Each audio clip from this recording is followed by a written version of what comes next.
Alrighty, well, I'll share my screen in 1 second, but just wanted to say hello again and welcome to our informational session on our RFPs for our mental health and our food insecurity and nutrition RFP. So glad to see all of you. So just to let you know what we're going to do today, we are going to talk just a little bit in the beginning. I'm going to start off, just give everyone a quick orientation of the foundation. Also, on the call today, we're joined by Tiffany Erbelding, and I'll have her introduce herself when she talks a little bit about the mental health RFP. And then we're also joined by Dr. Glenn Schneider, and he will talk about the food insecurity and nutrition RFP. I will ask that you remain on mute for the beginning of the call. We will have plenty of time for questions at the end of the call. Don't worry, we're not going to talk at you too long. And then, or if you have questions that you maybe say, oh, if I don't ask you now, I'm going to forget, just put it in the chat and we will come back to you in the chat after we have our question and answer period. So let me go ahead and share my screen with you guys.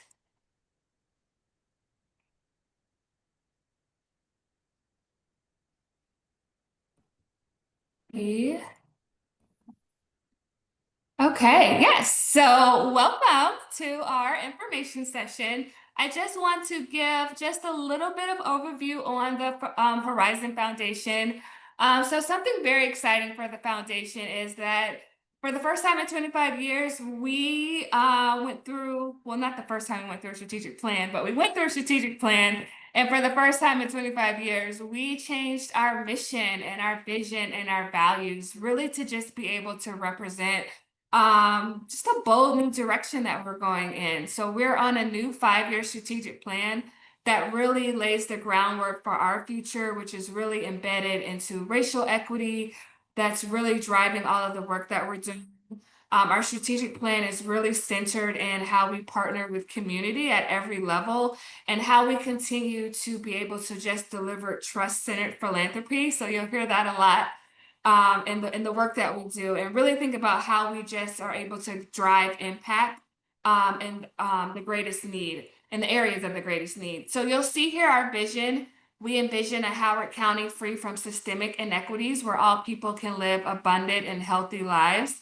And our mission is really to work side by side with community, build power, advocate for policy change, and dismantle structural racism to achieve better health for everyone in Howard County and Greater Maryland. Um, I won't go through all of our values, but really these are the values or the principles that just give us purpose and direction in the work that we do. We believe that these values really just guide the way that we aspire to act and how we show up to or in our community, and how we are also providing a way for community for you guys to hold us accountable.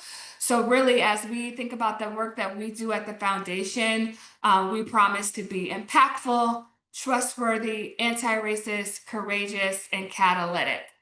Um, and then a big part, of course, of our strategic plan are our focus areas. So through the help of many voices of community organizations, individuals, partners, so many people in the Howard County community were able to play a part in just how we came up with our focus areas. So we do have 3 main focus areas around demand an equitable healthcare system, increase affordability and build wealth, and dismantle structural racism through community. So if you're familiar with the foundation, you'll see some of the priority areas that have been, near and dear to our hearts, such as healthcare coverage and mental health, and food, in our food and nutrition work. But you'll also see some new areas that we've been working in.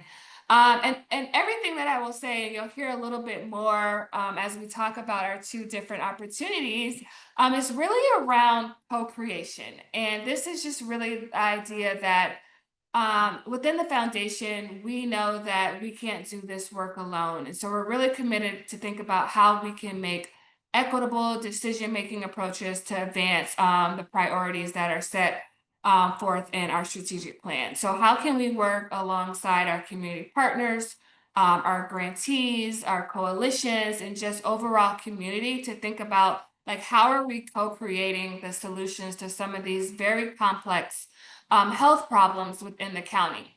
So within the past year, we have really, dug into co-creation. It's seen in our maternal health work where we convene work groups to think about what are some policies and priorities to be able to advance maternal health.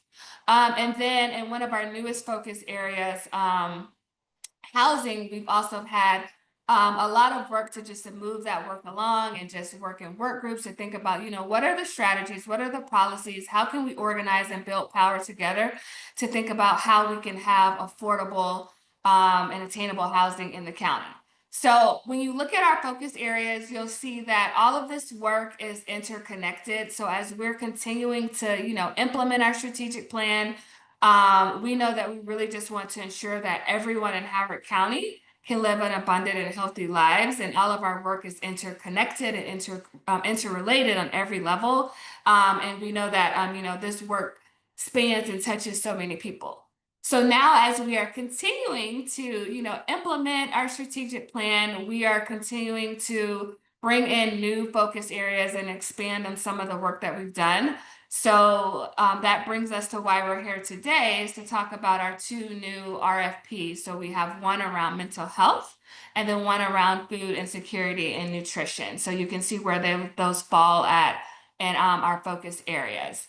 So I am going to turn it over to Tiffany so she can introduce herself and then she can tell you a little bit more about the mental health RFP opportunity. Thanks, Kenitra. And yes, perfect. So I am Tiffany Erbelding. I recognize many of you, so it's good to see a lot of you. I am working with the Horizon Foundation, continuing to work with the foundation on mental health. As many of you know, I had the privilege to support the mental health portfolio for many years. And as I've transitioned to a staff extension position as a contractor, I still get to continue to support that work. So I'm excited to be here with you all today. So the mental health component of the RFP really came out of having a lot of conversations with community members over the spring, also looking at the results from our 2024 Howard County Health Assessment Survey. And as several of you may know, the foundation has worked on mental health for many years and had a lot of progress and advancement and things that have been successfully implemented, done a lot to implement, then expand, then shore up the school-based mental health program in partnership with the school system and the county. We have worked with some statewide and some city partners on regional crisis services and redesigning our crisis services. Getting 988 in place and funded was a big component of the advocacy work of the foundation in recent years, and that has brought that service to the community. Also getting behavioral health providers embedded in some of our largest pediatric practices. That has also been work that's happened over the years. And yet, alongside all of these great services that have been put in place, and having conversations with people over the spring and seeing the results from the survey last year, we realized that there's still a lot of mental health challenge. People are sharing, like, we know 988's out there, but we're not sure if people are calling 988. Or, I didn't realize that there's counselors in the schools. That would be great. If I knew that, I would utilize them. So there's a sense that there's still some gaps in the awareness of the services that are out there and available. And also there's just still real mental health challenge in the community, as you can see from the survey. A lot of residents, a third of residents reporting feelings of sadness, depression, hopelessness over several days. These numbers are people that are saying they felt this over several days. So over several days, half of our adults in the county report feeling anxious or nervous or on edge. So we're kind of seeing this convergence of, we know there's services out there, but we know that there's the opportunity to enhance awareness of those services and also just to kind of strengthen our collective resilience in mental health and wellness. So if you can go to the next slide, Kenitra. this got us thinking along the lines of resilience. And we came across some information from the Center for Community Resilience that described really what a lot of us are seeking to help our community achieve. Strong interconnected supports and systems that prevent chronic adversity and provide access to supports that enable children and families to thrive. So the data out of this Center for Community Resilience pointed to some factors that support resilience and healing. It's this shared narrative and understanding, acknowledging that not everyone is experiencing the same thing when it comes to mental health, but having a shared understanding of what others may be going through and having those stories elevated and amplified among community. Making sure that when we're creating solutions to some of our mental health challenges, we're doing so in a way that is co-creating and engaging community and addressing and coming up with some of those solutions. Making sure, as the foundation has been working on for many years, as many of you have been working on, that our systems are in place and that we have strong partnerships among one another. If you go to the next slide. This helped us frame then the current mental health grant opportunity. As you'll read in the RFP, we're seeking to partner with organizations to lean into those components of resilient communities, those components that highlight shared understanding of our experience, that highlight solutions that are co-created alongside our community members, that lean into and make people aware of the services and the supports that are out there. So the scope of this grant, the mental health grant, we expect to fund at least 6 organizations. You'll see the funding amounts there between 15 and 20,000. That gives you a sense of available funding. And really what we're going to be asking of grantees is first, we know we want to be in this space of narrative sharing, of elevating stories, of amplifying stories, of helping one another understand each of our mental health experiences and even experiences with mental health treatment. We don't all even go have the same experience or perspective when it comes to receiving or engaging with mental health treatment community. So we want to do something around telling stories, but that's kind of the open-endedness. Like that's all we know. So there's a big co-creation component here where we want to both design and host some type of storytelling, narrative sharing, experience activity event with grantees. I think in the RFP, we talk about a lot of options, but then we also say it doesn't have to be any of these.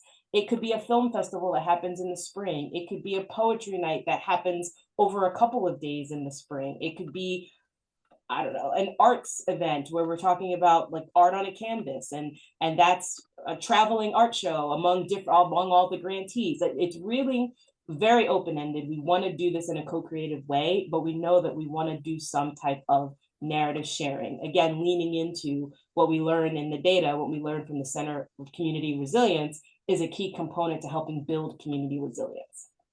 Another thing we're going to be asking of grantees is to convene your kind of mini communities, your members, your partnership partners, those that are in your circle. We want to both understand what people are experiencing when they're engaging with mental health services and also helping to increase awareness of those services that are out there. Are people calling 988? Do they know 988 exists? Are people utilizing urgent care? Are people still going to the emergency department, and are they there for 3 days and we need to find a way to redirect to some of the other services that exist? So we want to ask grantees to convene communities so we can get a better sense of that experience and also help people be aware of what exists. And lastly, a key component of this work is making sure that we can sustain the services that are in place.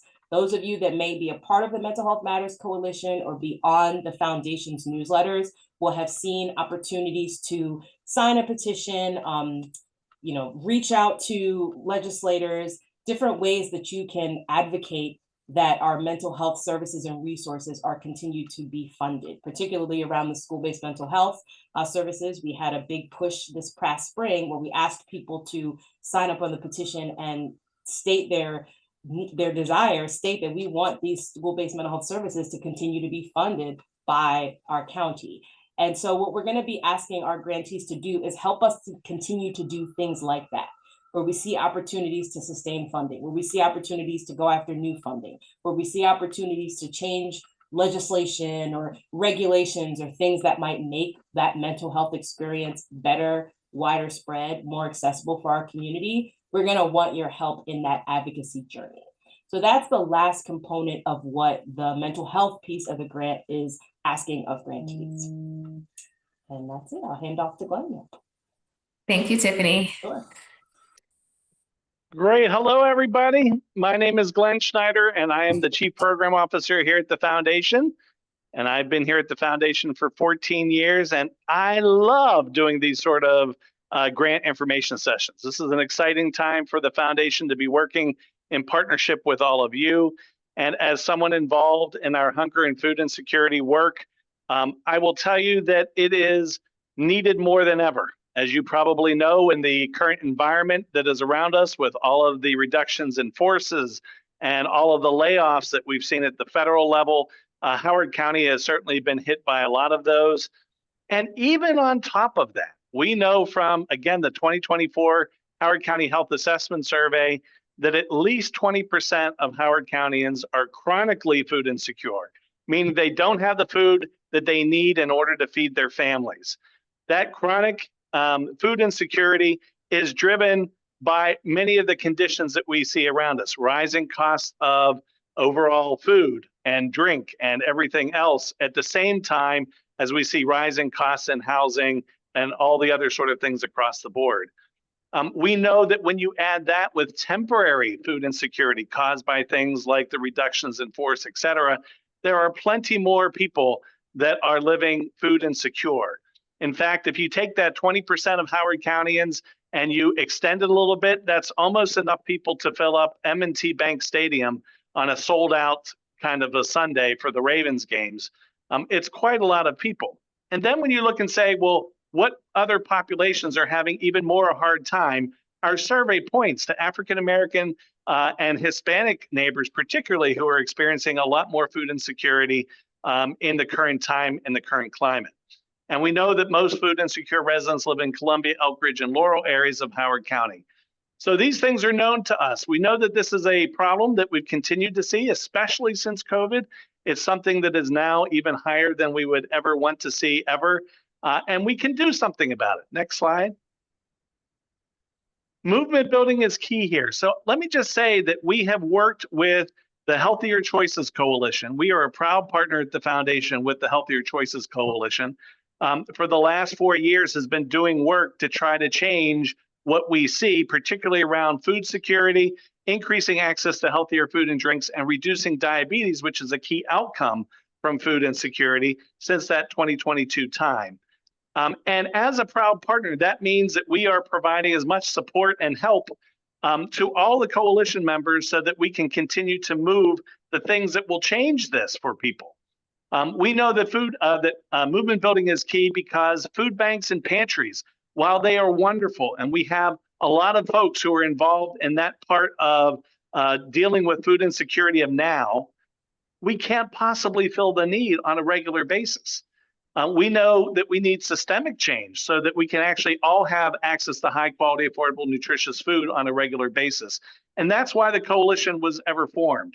Let me just also say the coalition has been quite successful over the last number of years in meeting some of our goals. So for example, we were able to raise $500,000 from the county government to be able to launch the Roving Radish's first mobile market so that we can bring fresh produce to many neighborhoods that didn't have access to fresh produce in the past. And that's been quite a successful program, being able to reach quite a number of Howard Countyans on a regular basis, and that will give them subsidized access to foods that otherwise they wouldn't be able to afford. We've also been able to work collaboratively with the school system and sometimes push the school food service to make sure that we are improving school food. Because we know for a number of our families, for children, they might get the most of their calories from the calories they get at school. So let's make sure that they are most healthy as possible. And over the last 2 years, we've been working with the school system to guarantee that we could increase the kind of input that parents and students in the community were able to give about the school food program. We've been able to do 2 taste tests. We had regional taste tests recently where parents and students were able to taste and rank certain menu items that were both current menu items and menus of the future. And we've been able to start changing that menu so that we have healthier, tastier, fresher, and greater appearance looking foods that we are being able to provide to our children during a regular school day. That is all dependent, however, on having a strong coalition. And we are going to continue to want to increase our coalition over the course of time. So the purpose of this particular opportunity is to help build the coalition's power. And as you can see here, we've got a great coalition. I'm going to put right now in the chat. I'm going to show you where you can go to find out a little bit more about the coalition. And again, the foundation is supporting and doing all we can logistically and everything else we can do to help the coalition function. But this is a co-created space. We are deciding what it is that we want to do together. And over the past year, we have come together to help figure those sort of things out. And we haven't yet had our decision-making meeting, which we're going to have in December. So there's opportunity for all of you to get involved in the coalition, become a part of that coalition, and help decide our next goals that will help us accomplish the overall objectives that I talked about earlier.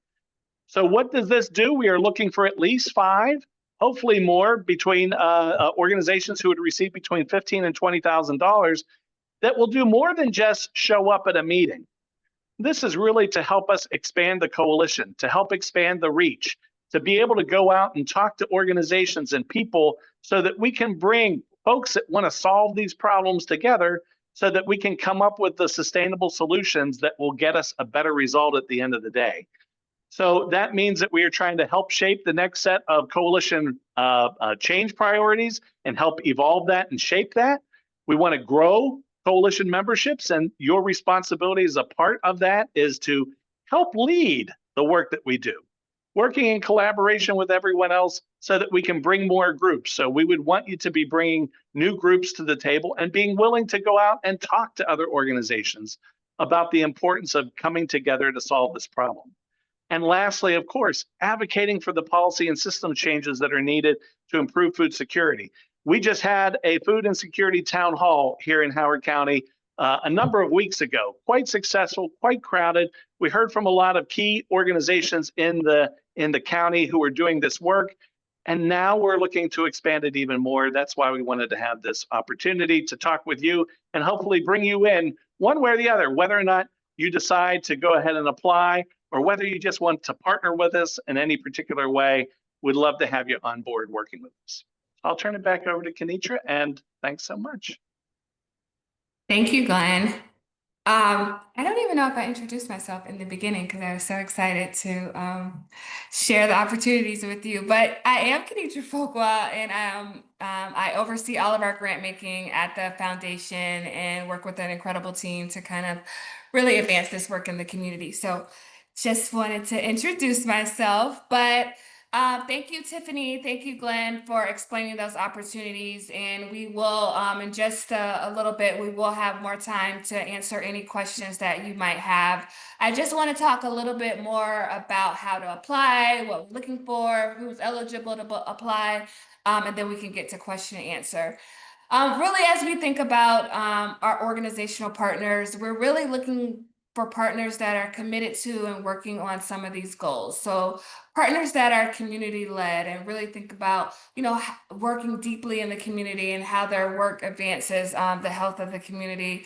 Partners that are able to build power, that are interested in dismantling structural racism within organizations and institutions, and able to mobilize for policy change, and really think about how they embody effective stewardship. So we recognize that some of this work might be new to your organization. So we're not saying that you have to have it all figured out, but we want to know that you have an interest and a passion and want to be able to grow some of your strengths and capacities around this area. So we also recognize that, each organization is on their own unique anti-racism journey. They may not have experience in each area but above, like I said, but we really want to think about how we can work together and really be able to strengthen some of those capacities. I also would say, as we think about who is eligible to apply for this opportunity, this really is an opportunity for organizations that provide or work within Howard County. So your reach are Howard County residents. I know that the foundation does have a longstanding history of doing and currently still doing a lot of statewide work, but this opportunity for these two RFPs are really for local funding, local organizations or organizations that have a reach or extend to Howard County and work directly with Howard County residents, and their services are provided to Howard County residents. So just wanted to be able to clarify that as well, as we've gotten a few questions about that. So within the RFP, both Glenn and Tiffany talked about the funding that would be able to support the work that you're doing. But as I said, we went through a full strategic plan process to kind of help guide our priorities. And we also really looked at our grant making and really want to think about how can we support our grantees and community partners outside of funding. So this is kind of like a value add to what you get for working with the foundations. But we really want to think about co-creation. I know we've said that a lot, and I know as you are listening to the RFPs and our my team explaining it, it's kind of like, oh, so you're not telling me what to do? Like we're gonna figure that out together. And yes, that is exactly it. We know that our community partners are the closest to the work, and we want everyone to have an equal say in really thinking about how we can have those equitable decision-making approaches. As Tiffany talked about, how do we figure out what does a storytelling event look like? How do we set the priorities of the Healthier Choices Coalition? So we do this with collaboration and co-creation with one another, and that's really important, an important part of the work that we're doing with the foundation. I also want to note that all selected grantees will be awarded an operating grant.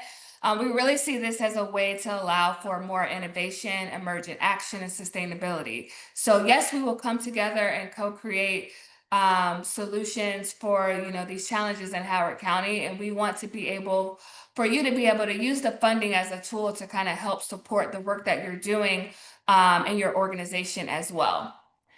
And then the last thing I'll say just around additional grantee support is really what we call our new grantee experience. So grantees that are selected will participate in just a collaborative learning journey, really to be able to foster a sense of community and just that deeper learning around racial equity and organizing and advocacy. So earlier when I talked about, things that we're looking for in partners, I said that everyone is on their own different level. This is really a way to bring everyone together and for us to learn and grow together around these different principles. All grantees will be expected to participate in 3 convenings. We also know that each grantee is very unique and might have different needs and different needs of support. So we also offer on-demand technical assistance just around whatever the grantee might be experiencing. Also within this, to better assess your different capacities and where you are, where your organization is within your racial equity journey and around organizing and advocacy, we will request that all grantees complete an assessment. Then this really just helps us get a better sense of your organization and be able to kind of tailor some of our activities and experiences to the grantees within our group. So how to apply? So I think if you saw the grant announcement, you will see that all of our applications must be submitted in our online grant system. I will say that you do have the opportunity to apply or be considered for both opportunities, but it's likely that you would only be awarded one grant if selected. So I would highly recommend to think about, what's truly core to your organization. Where do you see the most impact in your organization? And really put a lot of effort and time into that one application. But yes, you are free to apply for both of them. And just know that this application will look a little different from other applications that you might have filled out. So we're really just trying to get a better sense of your organization, really want to assess like your passion, your capacity, your experience on, working on mental health solutions and food insecurity and nutrition solutions. So you won't necessarily see questions around like, how would you solve this problem, or things like that. We're going to ask questions around like, what does racial equity mean to you? How has it been um, embedded into your work? Or, what does it look like to work, like what has your experience been like to work with communities of color? Like how do you support those communities in the work that you do? Or what does power building mean to you? Or so there will be some different questions. Each application will have a section around like what might you propose to do around food and nutrition insecurity or mental health. But know that there will be some other questions to just give us a better idea of who you are in an organization and what is really important to your organization as well. So the biggest thing to know is that the deadline to submit this application is November the 17th. It will close at 11:59 and 59 seconds. I can't, I can't extend it, so it automatically closes. So I just request that you submit it on time and save your work while you do. But also know that if you have any issues, please reach out to me because I'm more available to assist as well. We will have our application review period between November the 18th through the 22nd, which is done by staff and team on the foundation. And then also we will notify all grantees before Thanksgiving, so before or by November the 25th. So those are all the important details that we have. I will leave this slide up for a couple of seconds. Also know that all of our contact information is located in the RFP as well. But I will open it up for questions, and I'm going to take us off of screen share just so we can see your faces.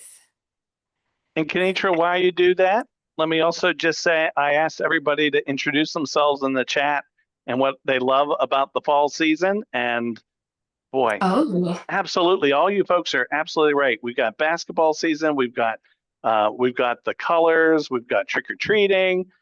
Fall is just a wonderful time in this area. So thank you all for doing that. And we do have a question in the chat. What is the grant duration of the mental health RFP? 6 months, 1 year? Tiffany? Yes, I've got two questions actually, so I'll answer that one. Okay. So one for Maggie. For the RFP, the duration will be 1 year, simply because we are not completely sure what we're going to come up with and what we're going to want to do around that storytelling event and the narrative sharing. So maybe we'll want to do something in the spring. Maybe everyone will agree they want to do something summer, fall, not quite sure. So we want to give room for that. So the anticipation will be that it'll be a year long grant period. The other question that came in was, is the mental health grant funding confirming that it's not to be used for mental health service provision? And really, if you think about all the components of the grant, co-hosting this storytelling event, co-designing the event, helping to get membership and people in the community aware of and to the event, convening your members over a period of time, participating in the Mental Health Matters Coalition, like the grant is really to enable capacity so that you can be present to show up and do all of the components, the pieces of the scope. So not really going to be a lot of funding there to provide mental health services. That's not the intention of the grant. So hopefully that answers those two questions. And I don't know if there are others, but I see a hand raised. So Kenitra, I'll hand off to you. I will go. I see Yankee. Yeah, Sorry, it's okay. Go ahead. Yes, we had two questions. Kimberly is with me on this, and a friend of mine, co-participant in our work, the Joy of Living. She's director of the Joy of Living Center. We wanted to know, how long is there a word? How long do you want this to be, or how short do you want it to be? Yes, you will see in the grant, and so two places. In the grant application, there is a section under how to apply, and it has the PDFs link to the grant application. And maybe we might be able to drop it in the chat. I Yeah, can look for that. we have the PDF, but we weren't sure how many words you wanted there. Yeah, so each question should give you a word limit, but also when you go into the application, each question will tell you your word limit. I can't tell you off the top of my head because Okay, most of them are about 1,500 to 2,500 characters. So that includes like spaces and all of that as well. But once you get into the application, it will tell you like what the specific word character limit for each question is. okay. I guess we missed that. We didn't see, we didn't see that. Yeah, I'll take a look too. But I will say we ask that you know, give your answers concisely, succinctly, as there are a team of people, reading lots of applications. So we we ask that you be able to, frame your organization in Oh, for sure. the best way, you see fit. Yes. Okay. And you said you had another question. Yeah, just you answered one of them. I mean, will more weight be given when you weight as an evaluator? When you weight the questions, how will you rate them for more for service related? Like we're going for the nutrition one. Are you more weighted on the providing of the service or the relationship that we're trying to build with the community to help them uncover or name insecurities in food insufficiency in their area and come up with some feedback for you there. I mean, you want us to build capacity too, even in both of these. You want us to work with community members to try to get them engaged and involved, not only in their thinking, but their action.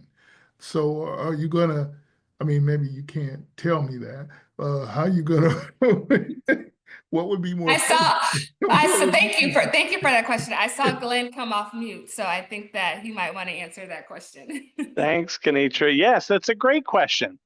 Look, I would say the number one thing that we're looking for are groups who are super committed to actually looking at food security and participating in the work of the coalition. Like you can use the money for what you want to use the money for, but the idea is we still want you to be a part of the coalition. Like the work that we want to do together, we want to find groups that are committed to what the coalition is looking to do together, help to create what that is, and then let's all go and try to do those sort of things together. So to the extent that you say, hey, I'm willing to be a part of this coalition that's doing great work, and B, we are super committed. We can tell you how and why and show you that. And C, we are willing to do that kind of work. That's the kind of organization that we'll be looking for. All right, so you want us to state that in the body of that we not only want to be participants with you in the work, but also state very clearly what it is we plan to do with the funding that you give us. No, I actually think that we want to know and see your commitment to the work and your commitment to doing again, working with coalition and with community to help decide what it is that we're going to do together so that we can then go and try to solve some of these systemic problems that we know exist with food insecurity. So it's being willing to do the work on one side, and then we're going to give you flexibility in the funding so that you can, if you need to use that money to do X, Y, or Z to allow more time for staff to do the kind of work that we're talking about, that's fine. You can use the money however you want to use it in that sort of sense. But you got to be committed to do the work. So you got to be committed to be a part of the coalition processes. And you have to be committed to helping us find new members and all the rest to join. That's sort of, it's about participating in a process to help us solve some of these longstanding food insecurity issues in the county. And that's sort of the whole goal. So make that clear in your application that you're a kind of organization that is committed to this, and you can show us how. And you can say, here's why we're committed to this. And you'll have opportunity to share that in the application. Sure. Thank you. Thank you. Thank you for the good questions. I see Shannon. You want to come off mute? Yeah. Hi. Thank you. Thank you guys for hosting this. It's been very helpful. And you may have answered this question, but I was busy reading everyone's favorite things about falls. So you can blame Glenn for putting that question in there when you were talking about, Tis, tis, tis. you know, it's refreshing. And I know this was on purpose for you guys to say, like, do what you want with the money. But I think those of us that are doing this application are like, well, you don't want like a financial statement, like you don't want to know what we're going to do. And I think my question is in terms of, and I'm starting to understand it's really about working with the coalition and not necessarily knowing exactly what we're going to do with the money that second, but like working with you all and the coalition to kind of determine the best ways, although we all have our ideas. Is there going to be like monthly reporting for the people that get the money? Is there, what kind of reporting or feedback or that kind of thing? Yeah. Thank you for saying that, because I completely forgot to add that, and I'm probably gonna like blow your mind even more. So so yes, and I do want to acknowledge that I hear the pause or that like internal discourse of like, how do I spend the money? And we get it. We've heard it a lot from our grantees, but also recognize that we are very sincere in what we say around how you spend the money. Like, this money should be used to support your organization and support that the work that you're doing in your organization. And what's most important for us is truly how we work together and solve these issues within the community. I will say there have been times that we have worked individually with grantees that are just like, I just don't know what to do, and we can help you figure out. We can help you figure out like how to spend your money like that. That's the easy part.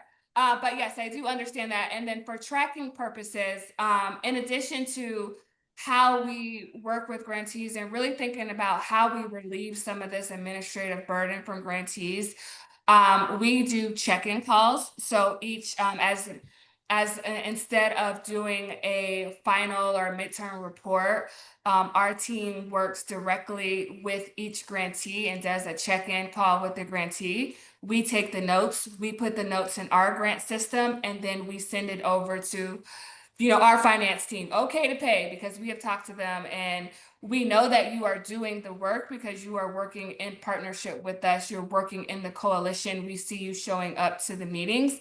So it's more of an individual check-in of just, how is that work going? How does your organization need to be supported? What can we do together? What do you need from us? What does that partnership look like? But all of that is done through a midterm check-in call and a final check-in call. And there's nothing that the grantee would need to fill out in a system right now. Now, one thing you will have to fill out is like what we said earlier, like the assessments and things like that we'll request of you while doing the work, but there isn't a formal report for right now. Anything you want to Anitra, we add, have Glenn? no, you got that great. I think we have a couple other questions in the chat, just a couple ones. I'll point them out to you. Will any technical assistance be available for folks completing the application? Yes, my contact information is within all of our contact information. So if you have a question around one of the questions, start with me and I can help source it between our team. But definitely, if there's something that you don't understand or you want to ask, feel free to send me an email and I can help you out. And a question from Gregory: what is the expected time commitment for program staff? Time commitment as maybe you and Tiffany should answer. I think I'm interpreting it as like the person that will be the main contact for the grant. Like, what type of time commitment can they think about spending within the coalition? Yeah, hi. Chiming in here. That's kind of exactly what I'm asking. I'm the grant writer for my organization. My program staff is interested in is very committed to food security and mental health. We have a lot of programming in the area that we're very committed to building, and a lot of it is centered around coalition building, so it feels like a good fit. But I think, like with a lot of organizations, our you know, with funding cuts and everything, we're doing a lot of like being asked to do more with less. And so we want to be very cognizant of like how much extra time commitment in terms of meetings, other kinds of commitments that we're putting on their plate for this kind of program. So they were just wondering, like, you know, in terms of the meetings, other activities, like what kind of, and I'm sure I'm not asking for like how many hours, but just sort of a general understanding of what they'd be committing to in terms of their own time. Tiffany, you want to go first? Or you want me to go first? I can go. In terms Okay. of mental health, I would say anticipate in terms of the planning for the actual storytelling, narrative sharing piece, a few planning meetings leading up to it, you know, for a few months, you know, so we have to come together to actually plan whatever it is that we're going to be doing. The convenings, that is a little bit of how much time and effort, I guess, it would take for your organization to be able to hold those two convenings. Maybe it can be built into something that you already have, where you already convene community and you can kind of leverage that. So that one is a little bit harder to point to, but definitely the planning going into the kind of shared storytelling event. And then in terms of the Mental Health Matters Coalition, that depends a little bit, I think, on what opportunities we see come the spring season, legislative season, advocacy season. Right now, the coalition, I think, Glenn, correct me if I'm wrong, when we're kind of in the heat of things, it's like monthly maybe, or every other month they're meeting. Is that right? Mm-hmm. Yeah. Yes. So I would say that could be a sense of anticipation for the time, Gregory, for the mental health piece. That's really And helpful. Thank you. Sure. on food, Gregor, we have monthly meetings for the coalition. They're an hour. We might have, depending on the month, they're not every month, we might have some sort of thing like a taste testing event, or we might be, again, trying to reach out and try to recruit other organizations. It might be an hour here or there. It really kind of depends on the work that we all decide to do together. So if we say, here's our priority, and it's a priority, it could be heavier on a couple months and a whole lot less time in the following months. And also acknowledging that this is a coalition sort of activity and work. So the life of the coalition depends on the lives of the people who are in it. So to some extent, it's a matter of our own planning and our own statement of here's our capacity to do X, Y, and Z work. All right. Thank you both. That's extremely helpful. Great. Thank you. Before we get to the two hand raised, I want to make sure we address Katie's question. Is the funding intended to cover both organization capacity, staff effort, and the program cost for the co-design event? I feel like that's a yes and question, a yes but question. It's co-designed with the partners, the grantee partners, and also the foundation. So yes, some of those grant funds are intended to be able to contribute to whatever that designed event is. If we want to pool together to get an amazing speaker or something like that, then some of those funds could be utilized for that. And the foundation is a partner in that co-designing of the event. So there may be opportunity they will also be kind of contributing to both time and also resource to be able to bring that together. So it's kind of a yes and there. Glenn, did you want to add anything? Right. I don't think that there's an expectation that you have to. This is sort of a question of, as a committed organization that want to see the work happen, if there's an opportunity and you say, hey, look, I could use a couple thousand of this to help advertise this to my members or do whatever else, you have the full ability to do that with the money. Again, flexible spending, you decide how you want to use the money to further the goals of your organization to allow you to do the kind of work that we're talking about. This is again, I know it's really hard because these sort of things rarely happen in community, period, but we really do want a co-creative space where the foundation's a partner, but only one of the partners. You're a key partner in this as well. And to the extent we design really good things together, we can accomplish great things together.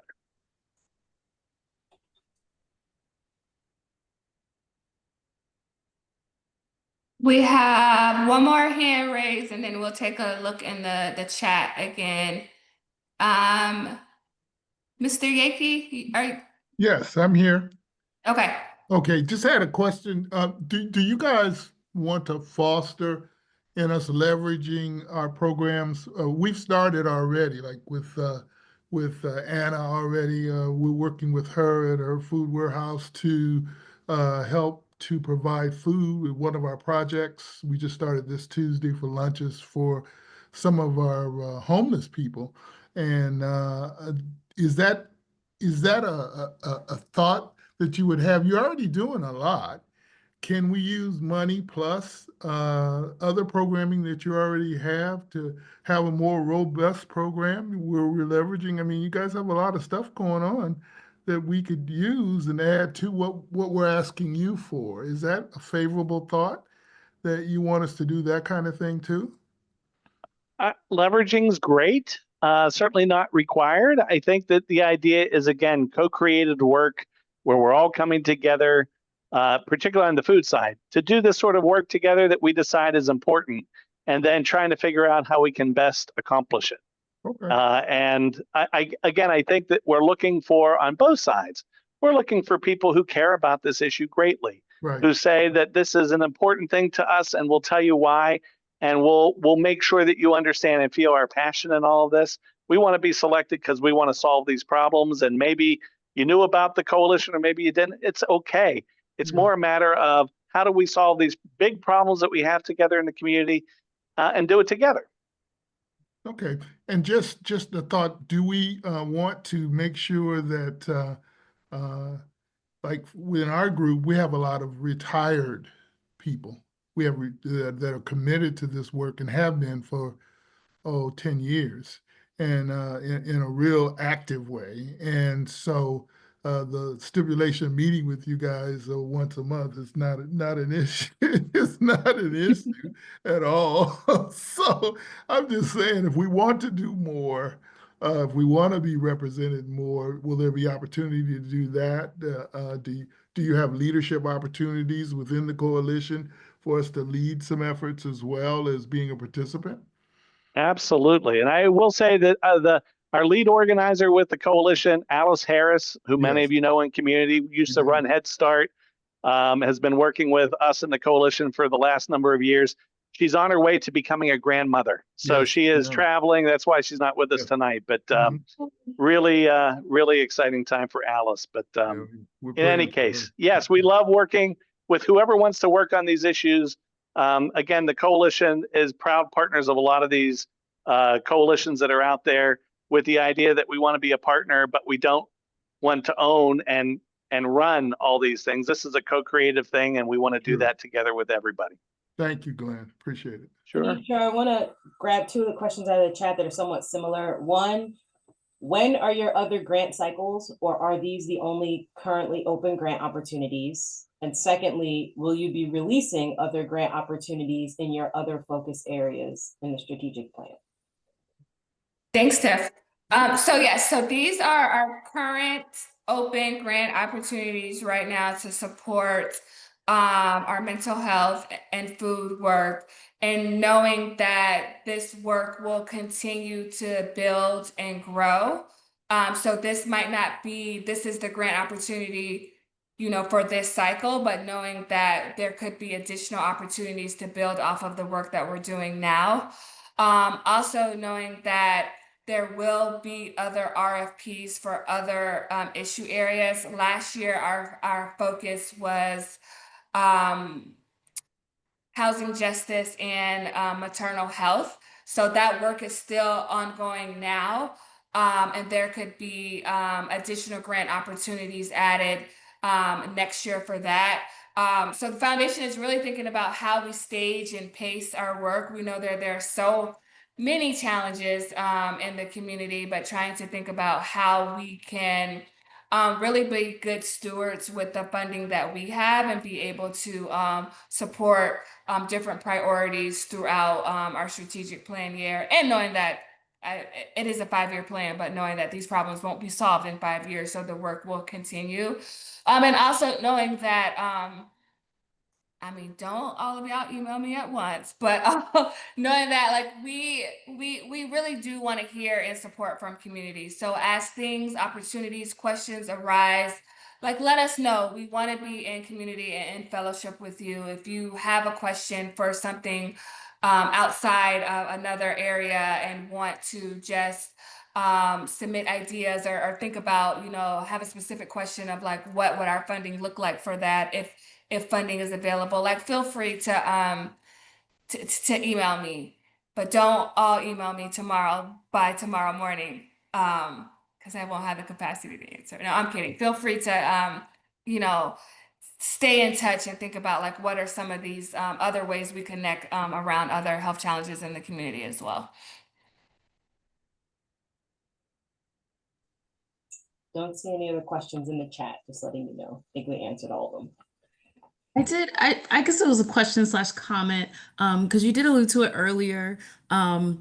Many of our organizations, I know we are very holistically focused, so we address many of these issues when it comes to mental health, nutritional health, things like that. So I'm just trying to see what the best way to ensure that I'm applying to the correct RFP that is most attached to our organization's purpose, but also not missing an opportunity. And I know that you said to not apply to both, just apply to one, but I'm like, but we do a lot of this and that. So just maybe some direction on where to go from there. Maybe if you want to, Dr. Marilyn, let's connect offline. I'll be happy to, maybe if I hear a little bit more about where your struggle is between which one to apply to, I'm happy to make a suggestion on on what that might look like, but happy to connect offline.